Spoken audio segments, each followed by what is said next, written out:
Whoa. But that's what I said. That's what she said. That's wow. That's amazing. I like that. Yep. Laying in bed with Audrey. Holding hands like otters. My best advice is brought to you by Mims Ukes. It's where I buy my ukuleles. And here we are with Audrine, and in the background is Aaron, the pod, the voice. What up? What up? Hi everyone, welcome to the show. I love advice, I love getting advice, I love hearing people's stories about the advice they've received. I love reading quotes and sayings. It's one of the reasons I like Facebook so much. Give me a good meme with advice on it and any day of the week and I'm a happy, happy boy. So when I decided I'd like to do a podcast, something I've wanted to do for a while, this seemed like something I'd enjoy doing. So here we are. I'm your host, Mike Hind, and this is my best advice. So we're here with the boys from Ukulele Underground. The big names, the big boys. We've got Audrine Guerrero and the tiny one. Aloha, everybody. Hello, Aaron's in the background. He's decided he's not gonna engage. He's just gonna laugh. He's gonna pop in. He's gonna pop in. He's gonna laugh at Audrine.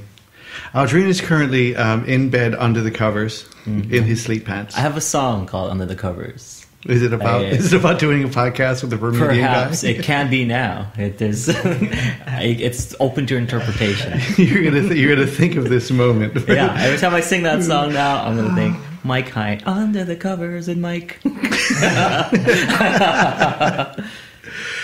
All right. So as I mentioned, Audrine and Aaron it's the three of you. Oh, and Ryan. And Ryan, yeah. The third guy, yeah. And thing with our darling boy, Kahai, who helps out. Yeah. They call it a dog's body. Oh, we're in England. We should probably mention true. that. We are in Portsmouth. We're in Portsmouth. And we just did the Grand Southern Ukulele Festival. And Audrine and Aaron killed it. It was fantastic. So they are the head honchos, the organizers, along with their friend Ryan and their general dog's body, Kahai. Who's my boy? He's my best friend because we listen to ska music together. Of Ukulele Underground, or Ukulele Underground. I feel like I should call it ukulele. We've heard it every possible way. You can say it however you want. Ukulele. Well, when I'm in the same room with you guys, I feel a little racist calling it a ukulele.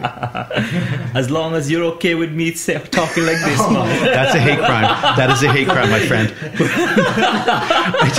I just noticed that there are two peepholes on the door. Yeah, one is for me. Yeah.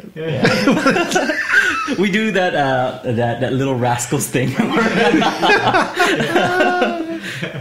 They are not. This is not a visual podcast. No, this is not a visual podcast at all. Aaron and Audrine are in the what appears to be the handicapped room here at the luxurious Ibis Budget Hotel. I'm in a room upstairs with a bunk bed, which is awesome. And there are actually two sound holes. We're talking ukuleles. There are two. It's so luxurious. Peepholes. There's two peepholes. There's not one but two peepholes in the door. Yeah, it's to turn the Girl Scout cookies away. So give us a story on who you are. Give us a story on Ukulele Underground. Give us a little plug. Well, we started Ukulele Underground with the sole purpose of growing the next generation of ukulele players.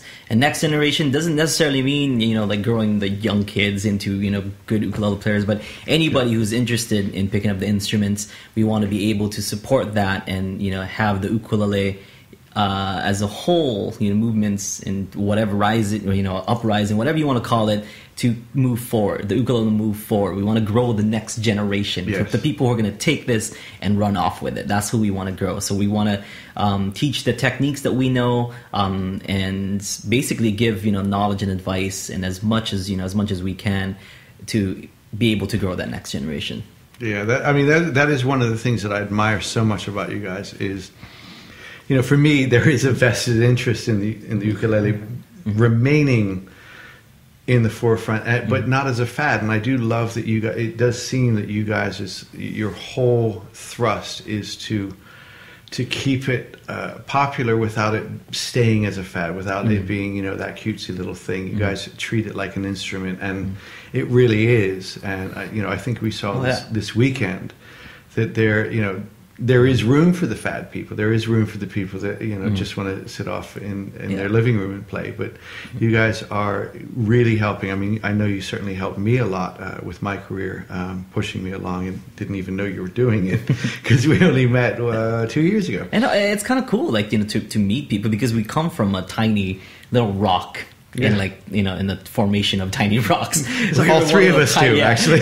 Yeah, it's true. So we don't know, like who's out there, who's watching, and who's listening, or who's even, paying attention to what we do. So whenever we meet somebody, like you saying, hey, we've been watching your stuff, and we're just kind of like, that is cool, because we don't know who's watching. We would like to put, faces to the names, because I've seen your name around Ukulele Underground, like for a long time. And, I think you've hit me up on Twitter, we've exchanged a bunch of times, but I've never, put a face to the name. So it's kind of cool. Until we met it now. Yeah, it's really like a blessing to be able to do this and be able to help people out, and at the same time, meet the people we've helped. Yeah, it was. Yeah, I mean, when I first started, I had a real gratitude streak, and I did illustrations of a lot of the people that helped me along. Friends and folks like you and Mike Lynch who helped me along, and I sent it to you like completely cold. I was like, "Here, I hope you like it," and you were like, "Right on, thanks." That was cool. You even drew on your case. I think we took a bunch of pictures. Yeah. You had like either a uke that you could draw on, or a case that you could draw on, or something, and then you were just drawing a bunch of people. Yeah, that was really cool. It was kind of. That's how I remembered you. Yeah. Yeah, it was. So those of you that are listening that are a member of Ukulele Underground, he is watching. Aldrine is watching. Oh yeah, I'm constantly watching. A lot of people. Suki is is one of my students, and so I meet up with her on a weekly basis. And she's like, she's trying to tell me something. And I'm like, oh, I already knew that. It's like, oh, how do you know? It's like, I'm always lurking like on Ukulele Underground. So. Every now and then I try to make it myself obvious, like go into the threads and be like, oh, everything okay in here? But I do. And for us, it's like, Daddy's home. Everybody behave. Yeah, pretty much. Like, you guys make it like I can't go back and read what happened in the past few pages. Okay, so. Screw it. This is going to be a long podcast. I don't care, man, because I'm having way too much fun with you, man. Let's do it. So let's set the scene. This show is My Best Advice, and it is all about the advice that has helped us. It was completely selfish on my part, because I figure I need all the help I can get. So whatever's helped other people, I hope will help me. So who told you the advice, and who were you at the time? Like, where were you at the time, both physically and as a person? Oh, I don't want to know what the advice is yet, but just who was it? Who is my mother and father? Yeah, and when?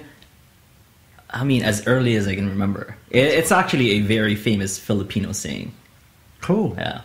Do you want to know what it is? Will you be, not yet. Will you be saying it in Tagalog? Yes. Actually, I was planning to say Tagalog, and then I can translate it.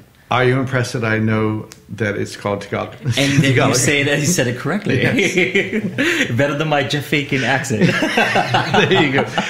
So are you close with your parents? Yes, very close. Yeah, very close. Are they big influences in your life? Very. I mean, they're who I looked up to, and they were my heroes, and still are. That's awesome. Yeah. That's really cool. Because my parents, like they worked hard. They didn't really want the fanciest things. They just wanted to support their family and make enough so that their kids don't have to go through the same struggles that they had. Because it is a third world country, and they grew up in tough times, but they got a lucky break to have an opportunity to move to Hawaii. And with that opportunity, they kind of ran off with it. They took whatever job that they can get. My mom works as a housekeeper at the Hyatt Hotel on Kauai, and she's been there for over 25 years now. So it's I shouldn't say that, over 20 years. 20 years. And because Aldrine's only 18. Before I was born. But yeah, she's been there for a long time. Same as my dad. He's switched from different hotels, but basically stayed there for no shorter than 5 years. So he's they're always committed. They don't care what they have to do. They just want to provide for their family. it's so cool, hearing this, because I always feel, there's so many similarities between Bermuda and Hawaii. And, hearing that, it's like you could be Bermudian talking about your parents and, working in the hotels. The hotel that I play at, I actually, grew up there. My dad used to do advertising for one of the shows there. So I would spend a lot of time there. And it's very cool that there are similar sort of stories that are matching up. That's amazing. And Aaron, what's your story? What's that? What's your story, my friend? Am I giving advice to? You can if you want, but you're here, so let's talk about you a little bit. The ever elusive Aaron. The mic. Cuddle up on the bed with Aaron. There's no room under this bed. The covers. Are you gonna post that picture up so they can kind of get an idea? Oh yeah, on this twin bed that I'm sitting at. He's lounging, actually, folks. Don't believe him. Yeah, well, I grew up on Kauai. I was born and raised on Kauai. My dad is full Japanese from the North Shore of Kauai, and his family has been there for a few generations. And then my mom, originally from Oahu, but moved to Kauai when she was really young, and Filipino, so a few generations to been in Hawaii.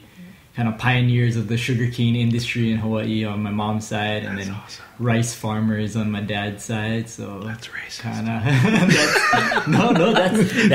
That's what they did. That's true. It very much is. That's like. Yeah, no, rice farmers in Hawaii though. It's kind of like a. It's not like the guy out there with the ox. It's it's a real. It's a real job anywhere, but it's. It's not something that ordinarily people would look down on. It's more of a career. But, coincidentally, he's Asian. Yes. That is the history of Asian people. I mean, my grandpa on my mom's can't deny side has a rice farm. That's kind of like the family business.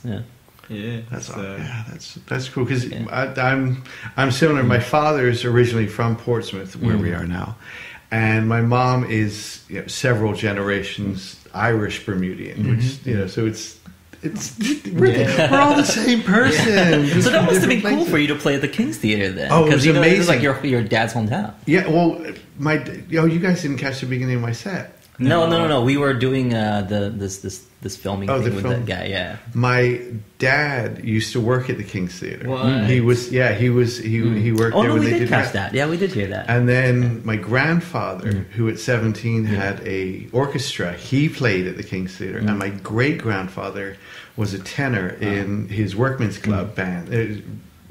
Singing group, and they used to do their Christmas shows at the King's Theatre. Oh, wow. Yeah, it was really cool. Because I think you mentioned that, but I think it was the other night when you said, I think my dad used to drink at this bar. Or whatever. It's King's Pub. It's like we're walking on Portsmouth, going, yep.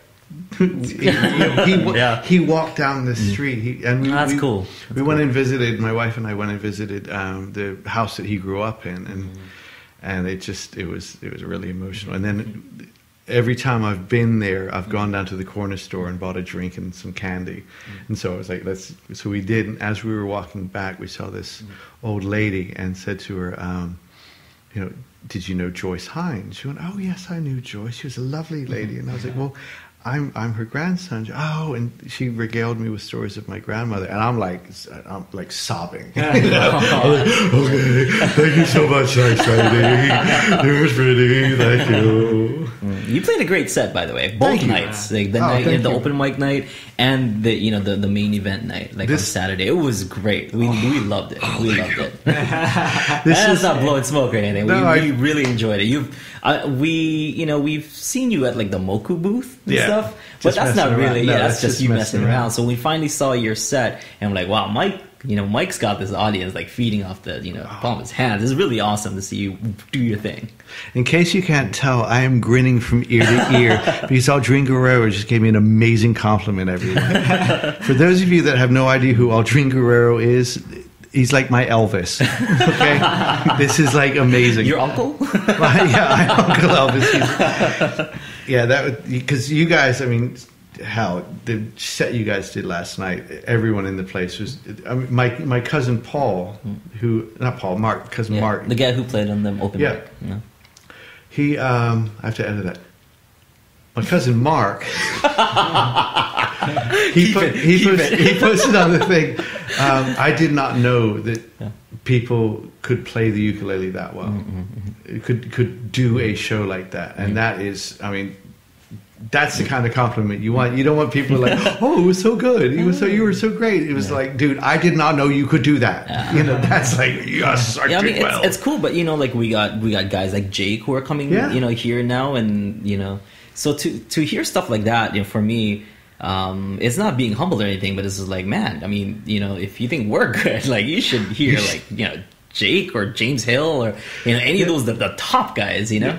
Well, James has been over and he played in Leeds at the same place that I played this year, for, Clarice Wilkes, who is, You didn't meet her this time, but you will. She's amazing. Okay. She is almost the living embodiment of a character. And yeah, no, and I think she's gotten quite friendly with James Hill. Cool. And so they've been here. So that's even more of a compliment for you guys. These people have seen James Hill, and we're still like, holy crap. See, that's surprising to us, because to us, like when we see James Hill, like, I didn't know you could play the ukulele like that. No. Like we think the same exact way, you know. I'm like, who does things with chopsticks and plywood boards? This is Mutual Admiration Society with Mike Hine and Audrine Guerrero. It's just us fanboying out. It's fanboys section. But it's so cool that I had a wonderful experience. We'll get to the advice in a second. But this is amazing. What's this podcast called again? This is called Let's Hang Out in Your Bed. No, what was it? Getting Comfortable with Audrine Guerrero. Pajama party. Pajama jams. But so we were at the King's Pub across the street from the King's Theatre, and we were upstairs, and there was an open mic going on. And I'm standing next to Audrine Guerrero, who to this day, I mean, you and I would say that we're friends now. Oh, yeah. You gave me a sticker now. So I gave you a sticker, so we're friends now. Yeah. I gave him T-shirts and everything. We weren't friends until I gave him a sticker. He's bribed me enough to be his friend. So, I mean, we've known each other for long enough. Yeah. And I still, when I see you, I'm like, you know, the other day when you sort of peeked around the corner, we're like, hey, there you are. And I was still like, Audrine Guerrero knows who I am. So that's not me blowing smoke. That was me setting the scene. So I'm standing in a pub with Audrine Guerrero next to him, and I've just had that wonderful moment introducing you to Michael Adcock, who you would have met anyway, but the fact that I got to introduce him to you was just really special to me. And I hear a young girl, Isabel, who is awesome. All I hear is, okay. Picture it, I'm standing next to Audrine and I hear, that's Mike Hine. And I went, no, that's Audrine. I'm just some schmuck that, you know, don't see how yourself posts on the thing. This is Audrine. She's like, oh my God, that's Mike Hine. And like she wouldn't come over because she was too shy and stuff. Yeah, that was really cute. And that was like my first real sort of fan experience kind of thing. And you know, she's awesome. I got to know her a little bit afterwards, but it was like so cool to be standing next to you. That was really cool. I got to witness that, and I'm like, oh man, Mike is getting his fangirls right now. It was awesome. But yeah, so it was like this really cool thing, and the fact that you guys who we do, you know, my contemporaries, the people that I know, fanboy out to you. And the fact that you still fanboy out to other people is just, it's amazing to me. You have no idea. It's hard for me to keep composure sometimes. We had a podcast with James Hill not too long ago, and I almost couldn't ask him, like, you know, just casual questions like, this is the stuff that I wrote down. It's like that SNL thing. Remember that time, Paul McCartney, and you were in the Beatles? Yeah, that was cool. Right? It was kind of like that. I was so nervous. But the thing is, like, me and James have been friends in like 2005. 4 or 5, and I still fanboy out. It's over 10 years now. That's amazing. That Chris Farley joke actually happens a lot in our office. Every time we have somebody cool like kind of coming on, or like we get to meet somebody really cool, it always goes back to that Chris Farley joke. Time. That should be the name of your podcast. Just apostrophe. Remember that time. That time. Yeah. All right. So I guess at 21 minutes into the 30-minute podcast, I haven't even done the mid roll. Well, let's do a mid roll now. Shall we just let's do an Ukulele Underground mid roll. No. My best advice is brought to you by Ukulele Underground. I can't even keep doing. Your one-stop resource for everything ukulele. Oh, I like that. Growing the next generation of ukulele players. Is that the radio voice you're looking for? That was very smooth. NPR. Yeah. You know what? Good times. Screw them. Good times. And Aldrin's wearing shorts, so I will be seeing his sweaty balls. I'm going to edit that bit out. I might not, but I will. I'll keep it. Keep it. All right, so let's get to the advice. What was the advice that your parents gave you? There's a couple, actually. The first advice is... Do you want to hear Tagalog first? Of course I do. Okay. It's pag binato ka ng bato, batuhin mo ng tinapay. Which means, bato is rock, and it's also an adjective to throw, like the rock. So when someone throws a rock at you, you throw back bread. That's cool. That's the advice that's one of the advice that my parents gave me. And the other advice is, it's more like whenever they're scolding us, really, like they remind us that for every grain of rice that we put on your table is a drop of sweat that we put in our hard work. All right, that's kind of cool. Yeah, so those are the two best advice that I've ever heard in my life. Yeah, that's good. So that's good. Let's talk about the first one. The first one is... If someone throws a rock at you, throw back bread. So that is... It's not even... It doesn't even have the aggressiveness of kill 'em with kindness. It's just be cool. Yeah, just be cool. Be nice. It doesn't matter, if they're trying to hurt you, like... Yeah. Throw back bread. Like always bring out positivity. Yeah. Always exclude. And I can see that. Exude that. I can see that in you. I can see, because you are a very kind and open person. I mean, one of the things that I'm learning, and I talked to Heather about this, I think. I'm not sure if I did it on the podcast or after, but there has to be a wall when you become sort of a performer, a public figure. You have to have that wall up, because if not, it gets right. crazy. I mean, I was taught that early as a kid. Like no matter how mean like a person is to you, like you shouldn't. That doesn't give you a reason to be mean back or to be mean to anybody, really, because like you just. You want to see, what is that famous quote, like be that change in the world that you want to see or whatever. That's kind of like what it boils down to. Like if you're being negative, that's just putting out more negativity. Like you don't, that's not necessarily fixing any problems. Exactly. And what is a solution to the problem that you're complaining about? If you're not offering solutions, you're just bitching. Yeah. So, that's, I've been taught that as a kid to always be positive, always be nice to people, like it doesn't matter what they do to you, like always be positive, always show kindness. As I was saying about the wall, every performer, everyone with even a modicum of fame has to have that wall up, and that's this sort of advice, this thing that you are, that very much comes through. Your wall is very, very, it's a lot thinner than I thought it would be when we first met, you guys were just set up for an interview with someone, and you looked over at me and you went, "I see you." I was just like, "Okay, cool. Hi, Audrey." And you went, "No, we'll be hugging." I went back to the thing, and I was just like, "Okay, this guy is so much cooler than I thought." It was very much that kindness. It wasn't.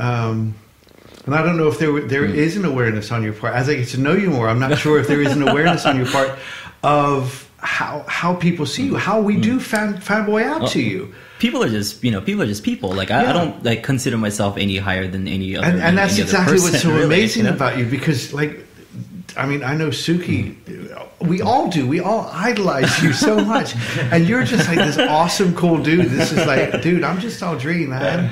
You know, like nothing really phases me. Like the third guy, Ryan, will will tell you that like anything that like negative that comes out Dream's way, like he just kind of smiles it off. Really, like nothing phases me. Like, you know, I love that though, because so many times we think that being cool is you have to be sort of negative and sort of like really snarky, like, oh hey, that sucks, man. Oh, that's awful, you're terrible, man. You know, I hated that movie. I hated everything mainstream. You know, and you very much are sort of like, no, you're very cool without that sort of like everything sucks. You guys suck. And it is, I'll tell you, it is something that I've had to learn. Well, I think this one will help you a little bit on that on that journey. Someone throws a rock at you, you got to throw back some bread. Throw back some bread. Yeah, I like, and there's so much. There's also like a. It's not just kindness. It's not just acceptance. It's if they're going to actively be negative, actively be positive to them. Exactly. So it is very much equal. Counteract. Yeah. They're like, what? Why would he throw bread back? Like, what? He's a weirdo? Like, what is he? It's stale bread. It's like 4-day-old bread. And it's really hard. Bread it's that rye with bread. a piece of rock inside it. If they throw rocks at you, throw back bread with rocks in it, because they think you're being nice, so you can throw but you're really being. Yeah. That's the rest of the advice. Oh, goodness. All right, so what was the second one? The second one is for every grain of rice on your plate is a drop of sweat that we had to work. That's why you work so hard, isn't it? Yeah, I mean, you know, I can't even imagine like how hard my parents used to work. I mean, they were like the stereotypical, like, you know, olden days where like they had to go to some like well and take the water from the well, take it back, like walk however many kilometers back to their village and and take it back, you know, and that's like the stuff that they grew in. And I mentioned my grandpa had a rice farm, so my mom would take the rice, she'd make sweets and stuff like desserts, and she would sell it to her classmates in order not really sell it but trade it for like paper and pencils. That's so that she would have stuff like to write with, or some paper, because they couldn't afford any of that stuff. So now that we're in a place where like in Hawaii, they're really grateful for what they have, so they want to work especially hard, and it's more of like appreciate like everything, because we worked hard to provide that for you. So they instilled that kind of hard work in me, and I want to honor that. I want to keep that going. Now, do you think you've mentioned a couple of times this weekend that you only do 1,000 of your albums, CDs? Yeah. Making a CD, recording music is, I've heard people refer to it as money for old rope, or money for nothing. Because, you bust your butt. That's for love, really. When it comes to the financial side of it, you bust your butt for a day or two or three or a week or a month or however long it takes you to record the thing. And then it's money coming in off of something that you did. Do you think that the grain of rice, grain of sweat, drop of sweat. Do you think that has influenced you in this decision to only do 1,000 CDs? I.e., you're not getting something for free anymore. This is the grains of rice for my sweat. Yeah, I mean, in a way, I guess. But for me, I like to think of it as like, okay, I worked hard to, I pour my heart and my soul to like these songs, to these lyrics, to these melodies, to these notes, and just when people buy it, or like the money that there's a certain number to like, okay, well, that song got you this much, and was it worth like the hard work you worked this hard to get this much for that song? And it's like, okay, well, that makes sense. I spent like however many hours like writing it, and however many years like experiencing it in my life in order for me to write about it. That's amazing.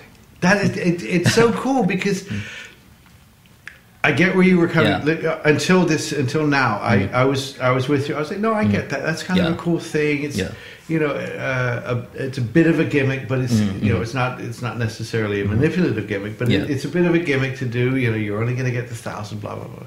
But as soon as you said that, it was like, that's why he does it. That's why he only does 1,000, because this is how much work I put into it. This is how much I should get for it. Yeah, and I think that's really kind of there's an integrity there that I really admire about you.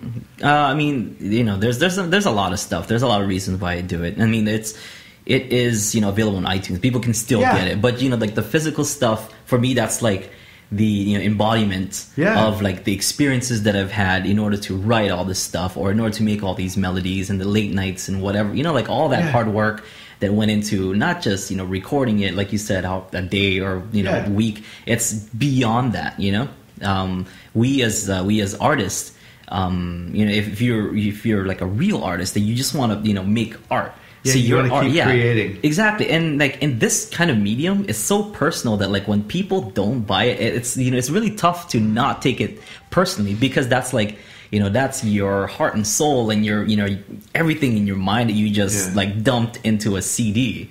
And when people are like, "Oh, that CD was okay," and it's like, "Oh man, it, you know, it really hurts," because that's my art, you know. Yeah, it's like telling your baby is ugly. This is everything that I am now, and oh, okay, you don't like it, great. Okay. No, but that, I mean, you know, just like with art, like everything is subjective. Absolutely. And you know, you do have to keep an open mind that, you know, that some, you know, people are allowed to not like things. You know, not everybody's supposed to like it, and I understand and I respect that. And that's the thing, like they don't have to buy the CD either. You know, So the people who do buy it, I'm appreciative, and I hope they enjoy it, like, because they don't have to like every single one in there. But I do appreciate them picking it up, and that's like a number that's put onto my hard work. Exactly. You know, exactly. Drops of sweat. You know, you're not quantifying. Which is awesome. Yeah. I had a woman yesterday. We set up the merch table, and she walked up and looked at one of my T-shirts and went, "What's this?" And I went, well, it's one of the artists. He's standing right over there. And she goes, "Oh," and threw it down. I was like, well, I'm going to be in my dressing room crying. Right now. We actually got dressing rooms, by the way, which is awesome. But for every lady that does that, does that, how many people are picking it up and actually paying for it? You know, exactly. And Aldrin Guerrero said I did a good show, just so everyone knows. Just a reminder. I'm just gonna loop that. Oh yeah, good show, Mike. Good show, Mike. That's gonna be my ringtone. I'm gonna set that up as my ringtone. That was great. It was great. You know, because for me, you know, it's the performance. We talked about this on our pod, you know, and it's one thing to be able to play the ukulele, but it's another thing to be able to play and to be able to sing and to be able to be an entertainer. There are ukulele players, and then there are entertainers. So, you know, like I would love to be categorized as an entertainer, because although I do play, I try to entertain. And I think that's, you know, that's what you do in one of the purest forms that I've ever seen, is to entertain. When I saw you at that pub for the open mic, you didn't even have to sing the chorus. Like everybody was singing it for you. That's amazing. I just stopped. I was like, screw it. You guys do it. That's amazing. I'm gonna go home. Yeah. If you guys have never seen Mike play, go and see him. Wow. Seriously, do yourself a favor. Go watch Mike. And I have a new text tone now. I mean, actually, that's going to be just going to be a quote. If you haven't seen Mike play, go see it. Aldrin Guerrero. Do yourself a favor. And I'm not going to put it on an album. I'm just going to tattoo that to my chest. See this? AG said that in Tagalog.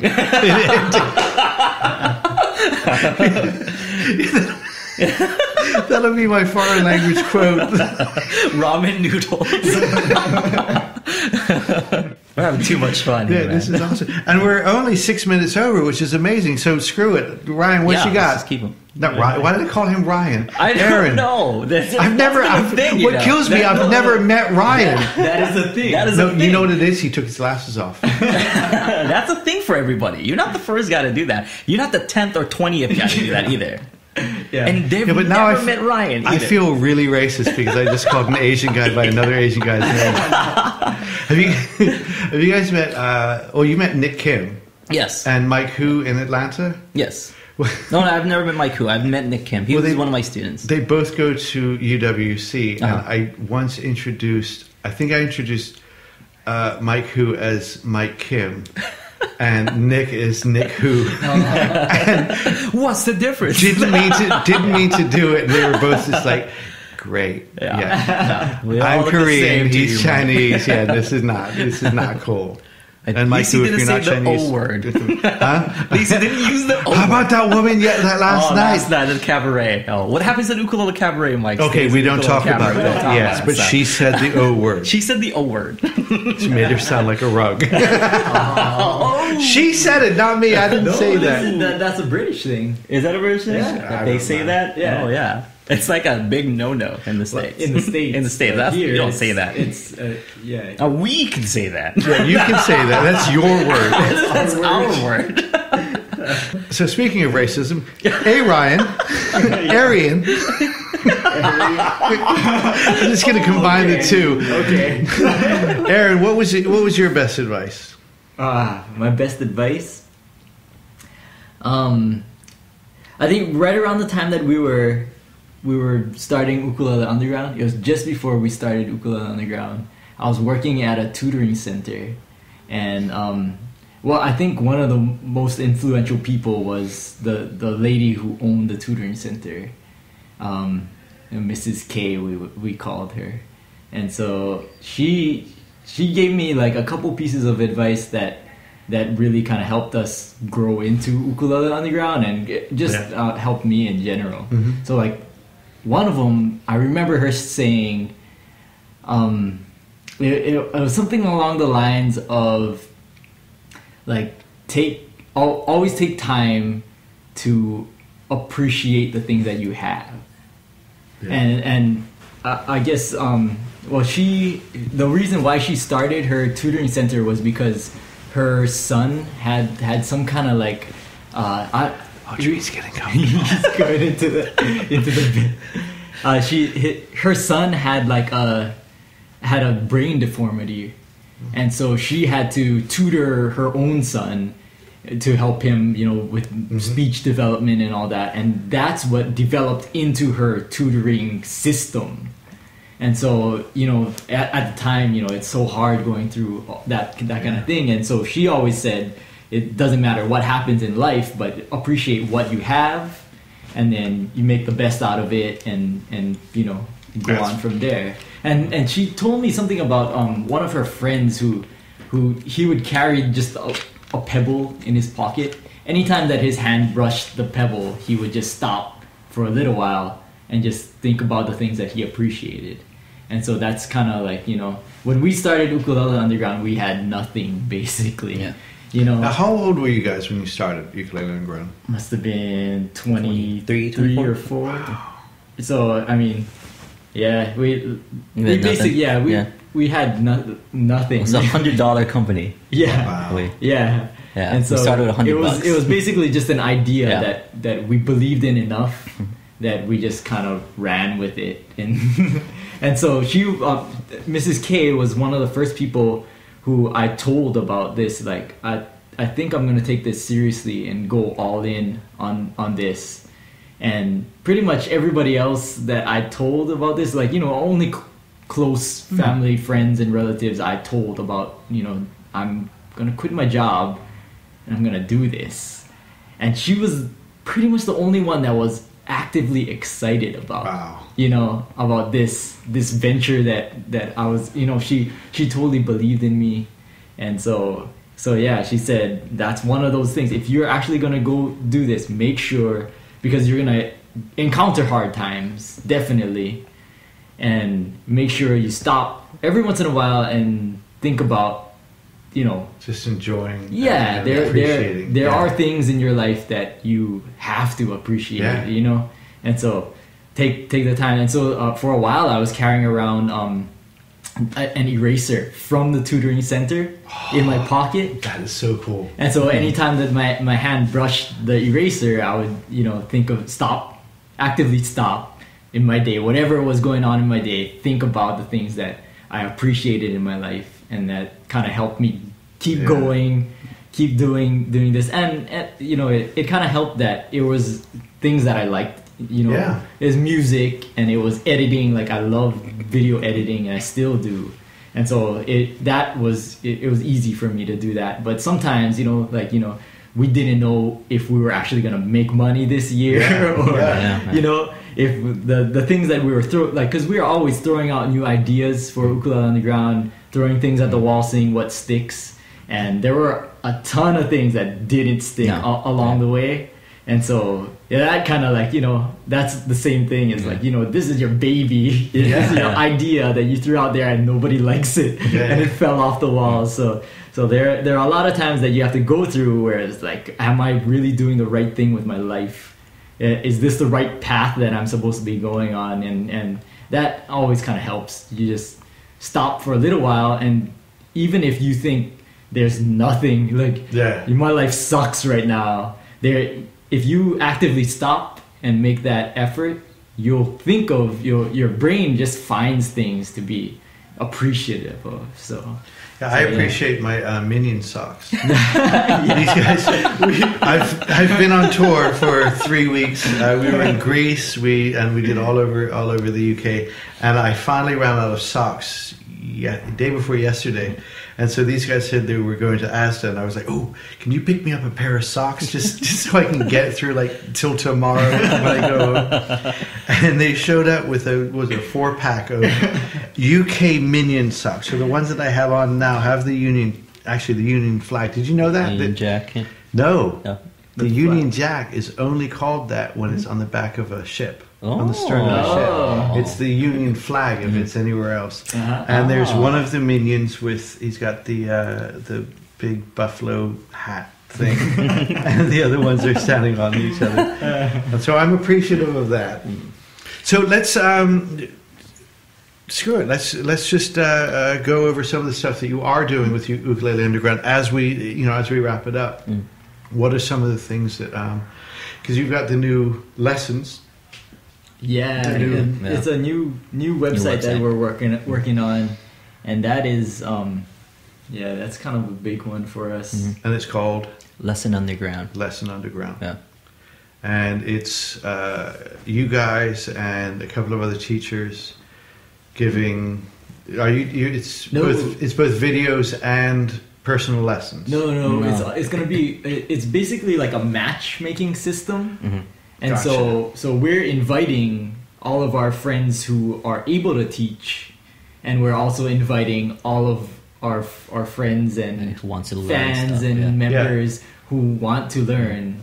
And basically you can post whatever exactly song. what you want to learn, and then out of our teachers, you know, the most qualified ones will end up answering, or you'll be able to find the most qualified ones for that specific genre of music or whatever technique that you're trying to learn. And then we will be able to match them up and, you know, sync their calendars and tell them exactly when that's to. fantastic. And so that's so you can do anything from sort of I want to learn how to play I'm Yours to it's like a la carte really. To I've written this song and there's, you know, a middle eight that I need a solo over. Anything, really anything. That's awesome. You post it and like, oh, I can teach you that, and then maybe you'll get like 4 people like, oh, I can teach you that.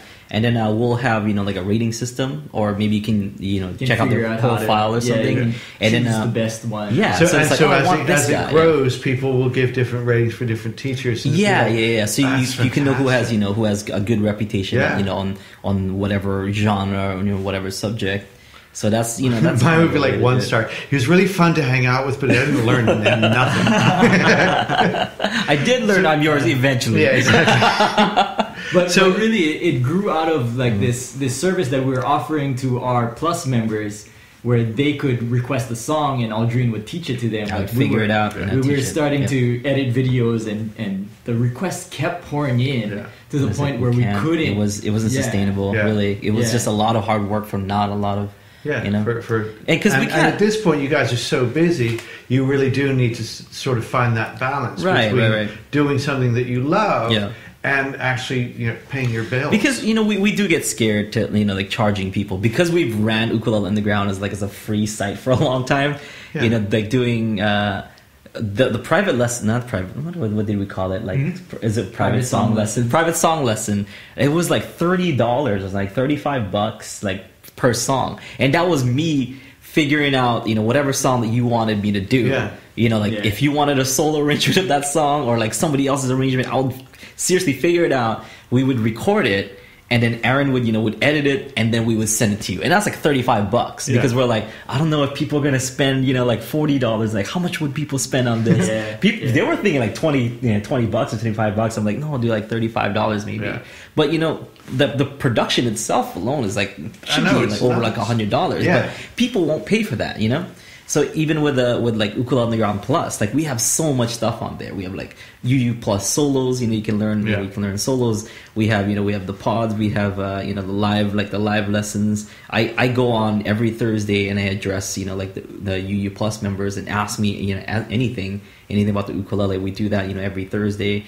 We have all these stuff from Ukulele on the Ground University, all for Plus, and it's like $15 a month or something. Yeah. And like a normal if private you lesson. play the ukulele, get on Ukulele UU Plus. It is.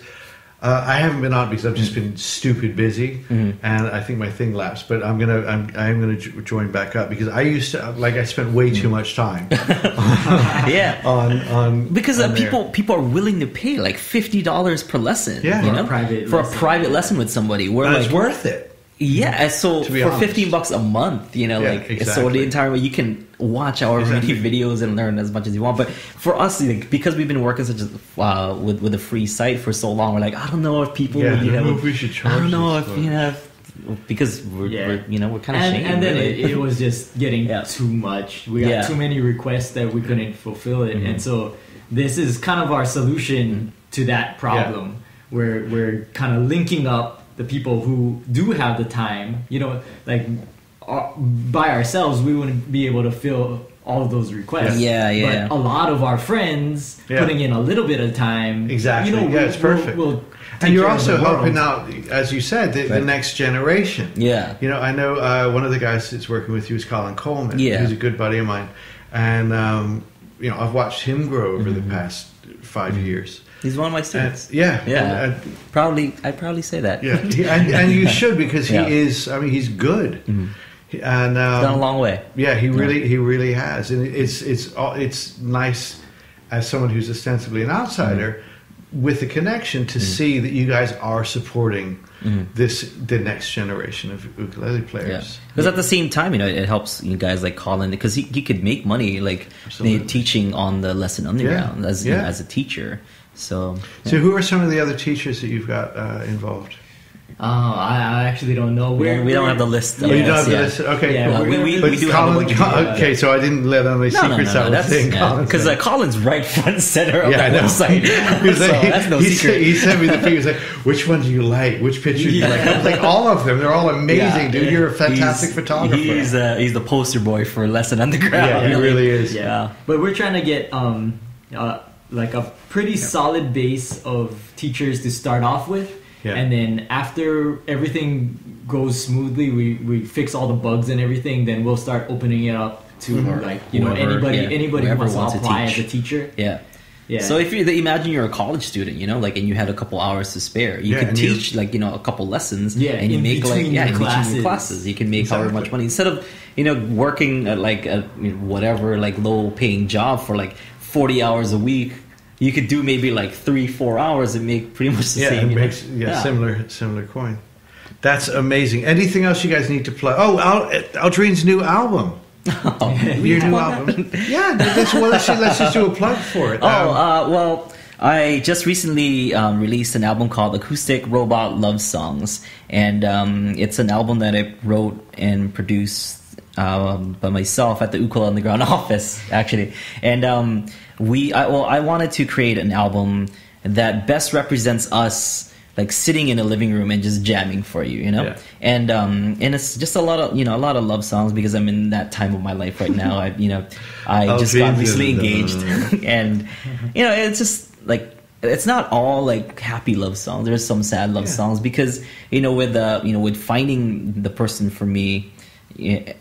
There's also been finding the wrong person, so I wrote about that, and it's just the experiences, and it's kind of cool because I always like make little stories and stuff like within the album, and the first track that you're gonna hear is a track called Photographs. And it's like the robot coming to life. I don't know if you listened to the album yet. I haven't yet. Yeah, so when you listen to the album, it's like the first one is like the robot coming to life. It's kind of a reggae-ish, because I've never done a reggae instrumental before. So it's a reggae-ish instrumental of like the robot coming to life, and then the robot going through all these experiences. That's what all those songs are. And in the end, it's like a crazy instrumental where like the robot short circuits was too much, for him to handle. It's kind of cool. Very like cool. I like the I like how the concept kind of came about. Same thing with the one before that, Bandito Tyler, also has all of the albums that I've done has like an internal story aside from the songs being standalone stuff. Yeah, Bandito Tyler should just be called Whoa, because every song like you get to a certain point of the song, I would just go Whoa, that's amazing. Yeah, well, that album is a real soundtrack to a fake movie in my head. That's awesome. Yeah, so like Bandito Tyler is a character, and then every single one of those songs is a theme to something. So there's Bandito Tyler, there's Senor Victor, and I got that feeling that there was a lot of Sergio Leone things going on there. There's like Sugar is his horse, so Escape on Sugar, amazing. So that's why it's like a horse chase. When you hear that song, it's like a horse chase, and then El Baeza is the town. And then it's kind of like the hero's homecoming. When you hear that, it's got this nice parade kind of sounding stuff to it. Okay, folks, I'm going to be moving to Hawaii, and I'm going to stay with Aldrin, and he's going to help me write a much better album.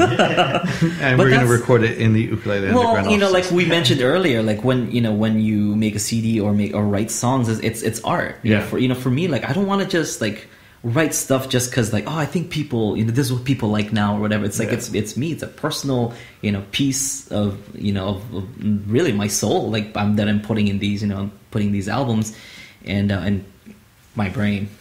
So and we've also talked about the fact that an album is just kind of a snapshot of who you are at a certain period of time. So you can't be you're gonna grow as a musician, right? So you can't be ashamed of the things that you've done in the past, exactly. because that's who you were at that time, So so a lot of we hear a lot of that where up and coming musicians say like, this is my CD, but it didn't come out the way that I wanted it to. But you learn so much from that process that your next one will be your next progression of yourself as a musician, and that's just how it goes. Yeah, I mean, there is an argument for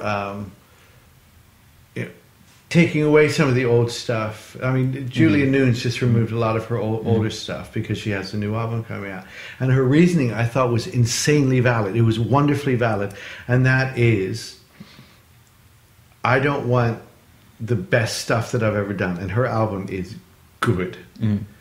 I don't want that to be 10% of what you can see, and it'd be difficult to see. And I think that's a very valid thing, because she started so young. All that stuff is still out there. Yeah. But when you search for her stuff, she wants her modern stuff that she's doing now to be front and center, which I think is very valid. I didn't get any feeling of shame from her decision, which I thought was quite wonderful. But I do absolutely get what you're saying. Don't necessarily be sort of ashamed of let's be honest, of the crap that that we write as kids. I mean, some of my songs that I wrote, when I was much young, before I got into ukulele, I would just write poems and think I'm singing songs and stuff, and they were garbage. They were absolute garbage. But I'm still not ashamed of them. It was just who I was at the time. I was an idiot at the time, sadly. Well, that's I think that's a double. Our daughter will come. That's a double length. People are sleeping by now. That's a very special edition of my best advice. I can't even remember the name of my own podcast. Well, there are two people giving you advice. Yes, so that's, it was two people giving advice. So we are at.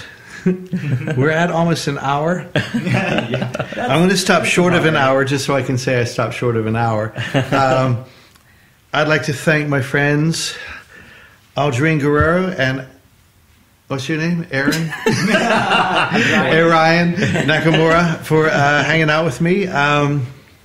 We just finished the Grand Southern Ukulele Festival, and I had a lot of fun. I had a lot of fun hanging out with you guys and watching you guys on stage. Thank you. If you get a chance to see Aaron and Audrine play, please go out and do it. It is a wonderful, wonderful show, as apparently is mine, according to Audrine Guerrero, as he told me. I am going back to Bermuda. Yes, it is on the record. I'm going back to Bermuda tomorrow. You guys are going back to Hawaii tomorrow, yes. And you get in Tuesday? Monday. So we're going to time travel. That's awesome. How long is your flight? Too long. Oh, good Lord, I don't even want to think about it. I've only got 7 hours. You guys, so you got 8, 9, 10, and then Jesus, like 12 hours, and then another 6, 7 hours. Yeah, that's deadly. Oh, I feel for you, brothers. And then, what do you have anything coming up? Any shows? We have Tampa, together. Oh, Tampa Bay Ukulele Getaway. Yeah. That's right. I get to see Audrine again. We'll do a follow up on this nonsense.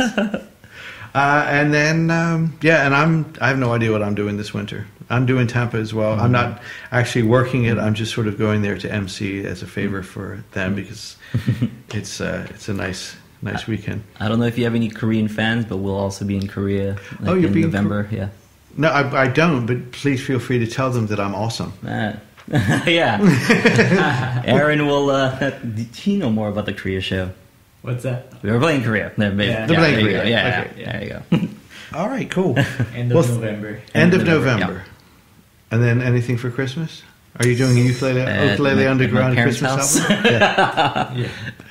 Alrighty, so thank you guys very much. This has been My Best Advice, and My Best Advice was brought to you by Mims Ukes. She's an amazing human being. I think everyone in this room loves her very much. We heart you. And so if you're even remotely interested in the ukulele, beginner or advanced or intermediate or whatever, do go to Mims Ukes and do go to Ukulele Underground and buy a uke and then learn how to play it. Thank you guys so much. Aloha.